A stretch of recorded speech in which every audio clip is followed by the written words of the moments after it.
band is like a label, I think. It's also a sad thing when you come to think of it in a way that, for example, if Janis Joplin would have been born in like late 70s, she would be now in her prime. She would be trying to do her stuff. She probably wouldn't get any kind of like recording contract because she doesn't like nice fitting into the. She could be part of the female Mille Vanille, but if you know what I mean, and that's kind of sad in a way that, for example, in the 70s, it was like all because of music. Yeah. There was like the band was touring and playing their music. Then there was a couple of photographs on papers, a couple of interviews, but now it's more important, like to look good, which is kind of weird. But that's how it is nowadays. Yeah. We just have to accept that. So that's the only way, basically. But it's sad. Yeah. A frontman must be nice, and the glamour life is very important. The people think for the musician every day is sex, drugs, and rock and roll, but it isn't. It's always been the band that's been creating the sound. So it's like basically we exist for the magazines and for the media that are only interested in looks. Yeah. And idols. You know, and idols.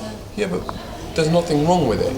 No. Because there's Jim Morrison. There's like nobody remembers who played guitar on Elvis's Jailhouse Rock, even though the guitar solo is a classic.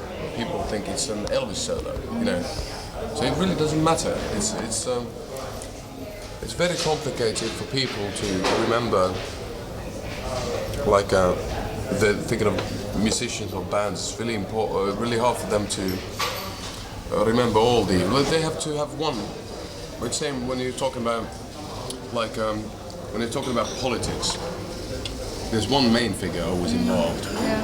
When you're talking about wars, there's always one main figure. When you're talking about plenty of things, it's easy for people to understand it. Of course, that's how it is. That's okay. That's something that I'd say. Hopefully, you have too, or we have kind of like accepted it. Making sure, you know. Usually, the best artists are the ones who are taking their job seriously, but not themselves seriously. Exactly. I agree. You have to be able to see yourself from the outside and laugh at your stupid things. You know? That's what we do all the time. That's the only thing that keeps us like sane, that we can live. Yeah. You know.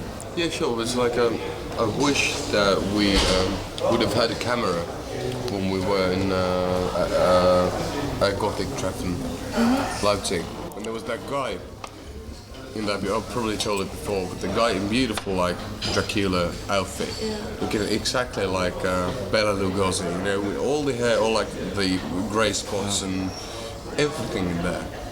But he was standing, you know, like in front of a hamburger kiosk and having a hot dog, and the ketchup was like blood flowing from here. That was like a beautiful picture of the whole goth scene. So in a way that, so if you can't make fun out of that, then what can you make fun out of? But it was like, you know, that, especially that was the mask, basically, of course, but still people normal, you know, people do the normal things, you know. If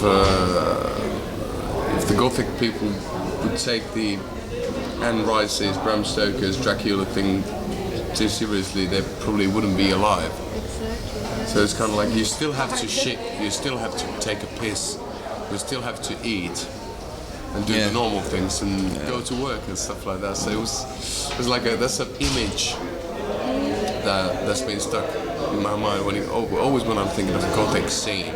Yeah. That's the one.